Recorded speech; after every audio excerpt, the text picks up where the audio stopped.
Sir ఏంటి 100 తక్కువ ఇచ్చారు సార్, 400 ఉన్నాయి. అరే రేపు నేను ఇస్తానులే, వెళ్ళు. రోజు నువ్వు రావాల్సిన వాడేగా. గుర్తుపెట్టుకో, పికప్కి సాయంత్రం వచ్చేసి. చెప్పింది గుర్తుంది కదా? ఇది కంపెనీ కార్ అన్నట్టే మెయింటైన్ చెయ్యి. అలాగే సార్. ఒకసారి మీ బాస్తో మాట్లాడాలి సార్. కార్ని పర్మనెంట్ గా కంపెనీకే పెట్టాలనుకుంటున్నాను. నువ్వు నా పనికి ఎసరు పడుతున్నావా నాయనా? నేను ఇలా క్యాబ్ ఏర్పాటు చేసి కంపెనీ కార్ అని నాటకం ఆడుతున్నట్టు మా బాస్కి తెలిస్తే చీరేస్తారు. వెళ్ళవయ్యా బాబు, సాయంకాలం వచ్చి.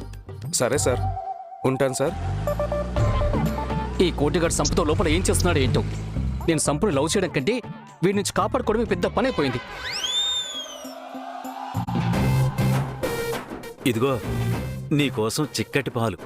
ఇక నుంచి నువ్వు పాలే తాగాలి. టీ కాఫీలు తాగితే నల్లబడిపోతావు. అవునా? నిజమా? టీ కాఫీ తాగితే ఎందుకు నల్లబడిపోతారు? టీ పొడి కాఫీ పొళ్ళు చూసావా ఎంత నల్లగా ఉంటాయో? అవి మన రక్తంలో కలిస్తే నల్లగా అయిపోతాం. అదే పాలైతే తెల్ల